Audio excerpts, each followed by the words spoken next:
Joining me today at the Rockpit as a part of the Rock Is Not Dead to the Awakening series of interviews, we have three of the members from the TAILOR Made Rejects. We have Ryan, Jester, and Zach joining us. Now, you guys were one of the first bands from Rock Is Not Dead which was at the Mansfield. Where were we? It was the koala. Koala. Koala, yeah. Yeah. Koala Tavern in Brisbane in February this year. It was the first time I'd come across you guys, and obviously had a chance to chat with you, Ryan, around that show. Now, you guys brought an incredible energy to that first Rock Is Not Dead. How does it feel to be asked back? And did you have any hesitations in coming back to Rock Is Not Dead to the Awakening? Well, first things first, we definitely had no hesitations whatsoever. Shane, big shout out to Shane. He is I think he's changing the local culture in Brisbane. I think for the longest time, we've needed someone like Shane. We've needed gigs like Rock Is Not Dead. We needed someone to pour their heart and soul into making an event, not just like, oh, let's just chuck on a gig and make a quick buck. We need events. We need things that make people excited. So yeah, we're very excited to come back. We were very honored that Shane asked us to come back. Yeah, and at the end of the first festival as well, I remember talking to Shane and just going, man, like today was start to finish from the first band to the last band was just an amazing day. Not just for us like bands, but everyone else I was talking to. So even when I was leaving that first festival, I was like, if you're gonna do another one, chuck us back on. Like this was amazing to be a part of. Yeah. And well, he sent us the message. And the rest is history, I guess. And Rock Is Not Dead 2 is literally a week away from the time that we're talking. So, what's been happening, I guess, in the last 6 months for the TAILOR Made Rejects? Yeah, I mean, I guess quite a lot, eh? We kind of have sort of what's the word?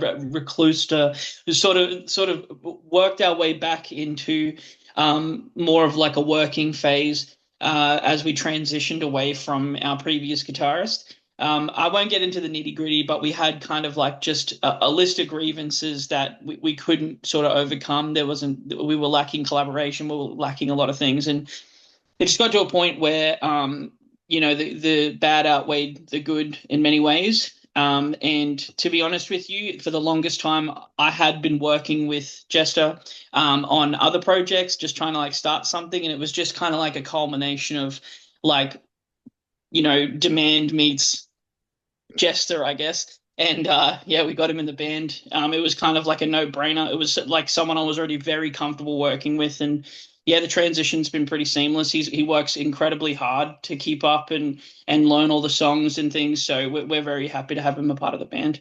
That's kind of been the biggest news we've had recently is that, and we are working on a new record as well, which is very exciting. So yeah, that's kind of the big things we can share.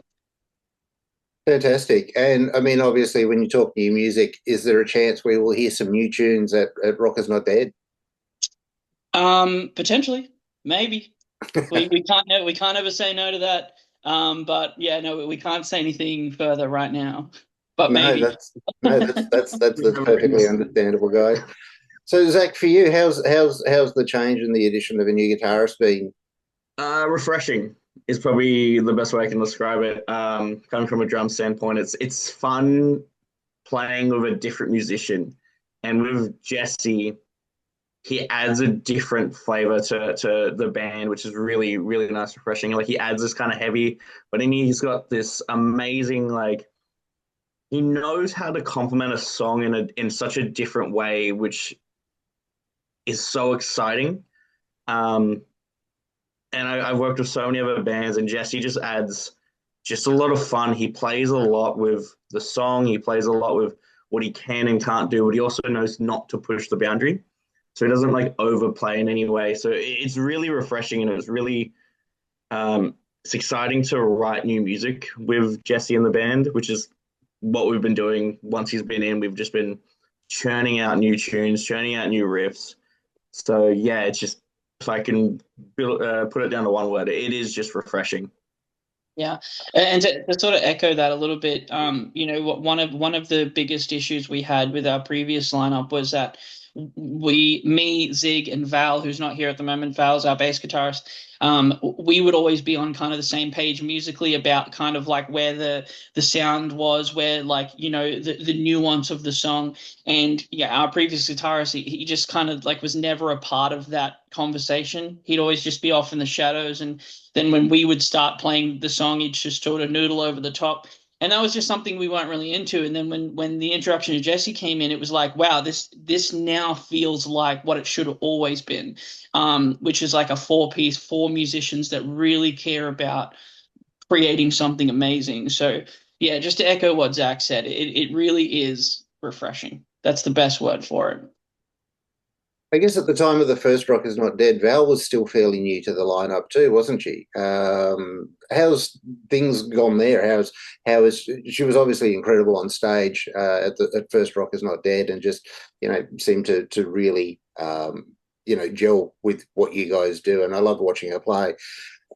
When you have four different people throwing ideas into writing new music, that's got to be refreshing too. It's got to lighten the load because everybody has a different perspective, I guess.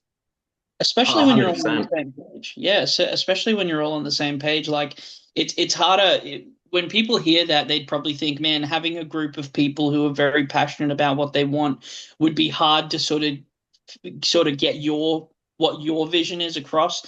And we would find that problem in the studio a lot when we were working with our previous lineup. But it is now very much like the four of us, our ears, like there's a synergy with what we're hearing, and we all sort of know where the vision's going together as a team. So having those kind of collaborative voices now doesn't feel as much of a chore as it was before to get your vision across, because I feel like the collaborative vision is very similar, if that makes sense, now that we have the four people. Yeah, and has that changed? The way and the style and the influence of how you've written. I mean, obviously, you all feel as though there's probably been a little bit of a weight lifted too, because it's a load that's become evenly shared. Yes. I think weight lifted in many different ways, and not to sort of go down that road, but it was just like a breath of fresh air. It was just like a weight had been lifted off our shoulders, something that we'd been needing to do for such a long time. And the problem is on the surface, when people would see us play or people would see us in public, like there very much was a synergy. There very much was something that was working, but for us behind the scenes, it was never pretty. It was never a pretty experience for us behind the scenes, and it is like a whole new band now, just with the addition of Jessie. This comes as a credit to Jessie, because he's just such a team player. He just gets it. He doesn't have that sort of egotistical rock star mentality. It's very much like, what can I contribute to the group? What nuance can I add that adds a little Jessie flavor but doesn't change the overall vision that's being created here? Um, yeah. I just really appreciate Jesse's writing style too. We're talking about him like he's not here, but No, I know. I just thought of that. No, I must bring him in because I need to know more about him. So Jesse, your playing style and I guess your influences, where have they evolved from? Well, um, when I first started playing, I was playing a lot of stuff like Pantera, Metallica, and Megadeth, a lot of thrashy sort of stuff. And then started to get into things like Bullet for My Valentine and a bit more melodic in a different way than some of the earlier thrash stuff that I was listening to. And then I guess over time, just following what people have been doing recently, it's just sort of evolved into like, I guess, a more modern approach to some of those elements is what I try to do. Which when I joined Rejects, I was a little bit worried about like what I was doing possibly not sounding like Rejects. But then after just jamming some stuff out, realizing what I'm doing is working pretty well with what they were already doing, and yeah, just fitting puzzle pieces together, I suppose. Absolutely, and I guess, when you look at a lot of those influences, they are, big riffs, big grooves, driven. And, I think that's also been a part of the reject sound, previously. It's finding that groove and that rhythm. And I mean, I'm super excited to hear you play and super excited to hear what you bring to Tailor Made next weekend. Um, you know, Working with these guys, obviously you have a history with Ryan through friendship or musicianship as well. How did you two meet? We were both a part of a friend group kind of separately, and I'd asked around through a bunch of people if they knew any singers. And then one of them was like, "Oh, I know a guy, but I don't think he's really what you're going to be looking for," because they knew what I was listening to at the time back then, all the thrash stuff.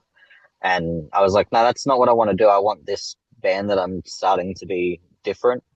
And then so he ended up giving me Ryan's contact information, and then I annoyed him until he came to a jam with me, and then we ended up starting our old band together and did an album, and then things just ended up ending with that eventually to go do other things with other people, and then yeah, just always ended up keeping in contact and wanting to work together, and yeah.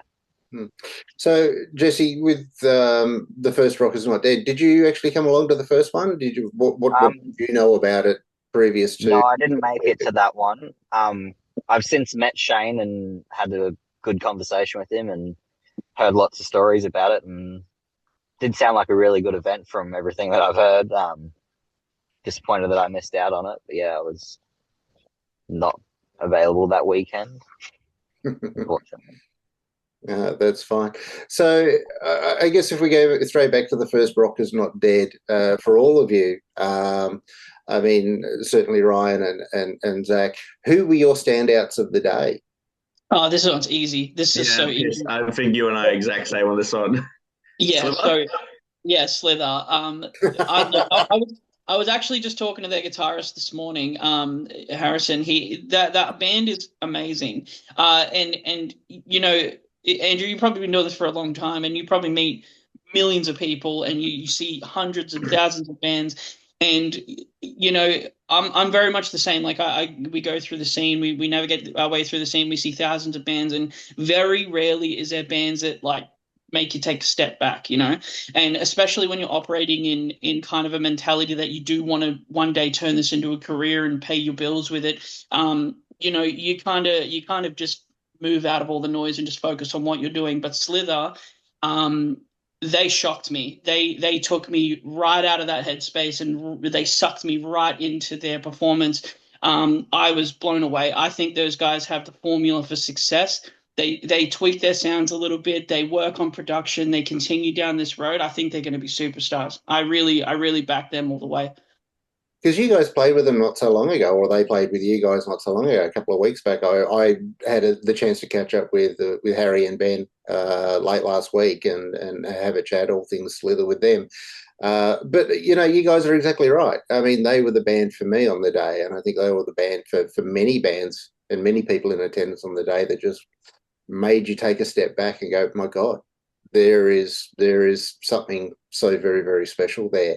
And I mean, to their credit as well, I mean, they were young and they hung around and they engaged with everybody and they built, I guess, the essence of what Rock Is Not Dead's about, which is a community. And everybody did on the day. All of the bands hung out. We got to know each other. We got to make friends and enjoy our love of rock and roll.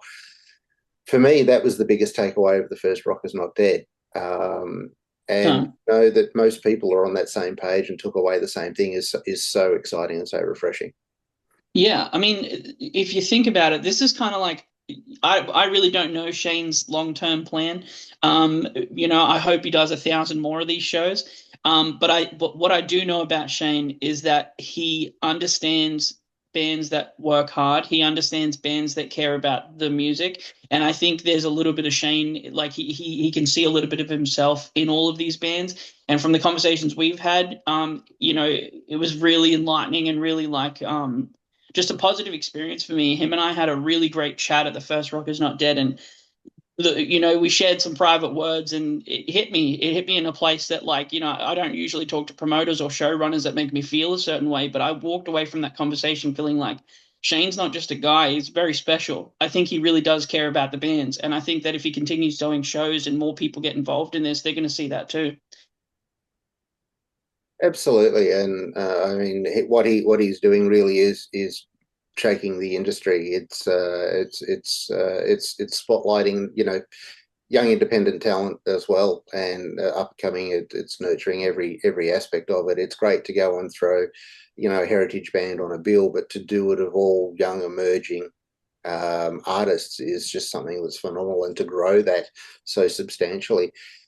When we come to, next weekend's show, Rock Is Not Dead 2, who are the bands that each of you are looking forward to see? Obviously, Slither's a highlight for all of us, but aside from that, who else on the lineup are you guys really keen to check out? Catatonia is probably one. I've been Yeah. seeing their album be pushed a lot, and I've listened to a few of their songs, and they're really good. And they've asked us to play with them a few times over the last 2 years, I think, but we've just never had the days that lined up. So I'm actually keen to see them for the first time. So Yeah, I think that them and Slither for sure. And I mean, like, to be honest with you, I know this is kind of a diplomatic answer, but it's hard. It's hard to point out one of those bands that I'm not excited to see. I think the lineup's fantastic. I think Shane's done a great job curating this whole show. So all of the bands is my answer. Yeah. No, and that's and that's that's a realistic and honest answer, because it is such a solid lineup.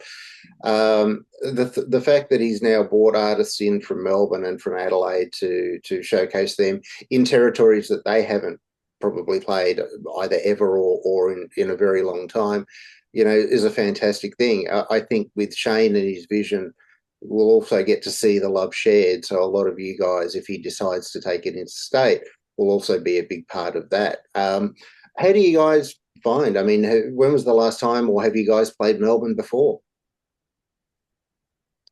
No, Rejects haven't played Melbourne. We've only played what was it? We went Central Coast this year, and that was the first time we were out of state.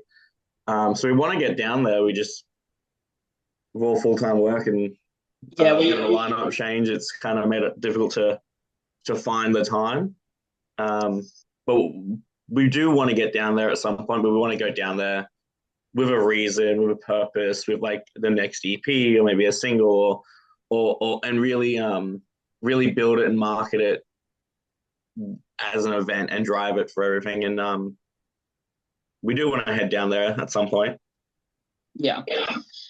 We hit the Central Coast show was amazing. Getting out of the state for the first time, and getting on a plane, taking all that stuff, feeling that we've done that before separately, but never together, and that was such an experience. We got to play on it was so magical. We were playing on a balcony at a is it a hotel or it was like a surf club. Yeah, it was like a surf club, and we played on the balcony, and we got the sunset show. So we were playing as the sun was going down on a balcony, and so in front of us was the audience on the balcony. Beside us was the Inside Festival, and to the right of us was the ocean where the sun was going down, and it was gorgeous. It was like playing inside a movie. It felt like playing inside a movie. It was just perfect. It was genuinely so much fun. That was the Monk and Pedal Festival, right? Monk and Pedal. Yeah, Monk and Pedal. And the Bennies headlined, and I think Pingers and Owen Guns and many other great bands that were down there. It was great to show. Piston Fist. Yeah, the only poor thing that happened is during the set, I'd thrown my back out. Something happened. I must have twisted in a weird way or bent in a weird way, and I completely threw my back out. And the next day, I'd promised my partner, because my partner came with me, and I'd said to her, if you come, we do the show. I know it's going to be a lot. You got to take time off work and stuff. But if you do, I'll take you to the Taronga Zoo, and we'll go for a walk and stuff. And at the show, I threw my back out, and I still kept my promise to go to the zoo the next day, but I couldn't get through. I literally got through about halfway, and I was like a crippled old man. I had to lie down on the pavement. I was like, I can't do it, man. Fuck these tigers. I can't do it. That's amazing. So, Sorry. no, that's right. That was pretty much the end. Yeah. Yeah. So I think I recall seeing some photos from the Monk and Pedal show, and it did look amazing. And it's what an amazing experience to have. A backdrop and a setting like that for a live show. Must have been Insane. absolutely incredible. Yeah, insane. Yeah, sometimes being in front of thousands of people is awesome, and that's great. Like I love doing those shows. But then when you just look around at some of these shows, like we've done a skate park, and in front of us, like we're at the edge of the bowl, and these kids are like doing flips and stuff are in front of us. Like this is sick. There's probably like 20, 30 people there, but this was sick. We felt like we're at a Tony Hawk game. And then that was also the same thing where we're just like on the side of this beach, sunset hitting like 20, 30, maybe 40 people in that, like in front of us. And like the wind was so loud, we could barely even hear each other. And it was like, this was a wild experience. And Yeah. I'll never they are just something different compared to playing in front of thousands of people. You can't compare the experience. Yeah, for sure. So the next 6 months beyond Rockers Not Dead, what does that look like for the TAILOR Made Rejects?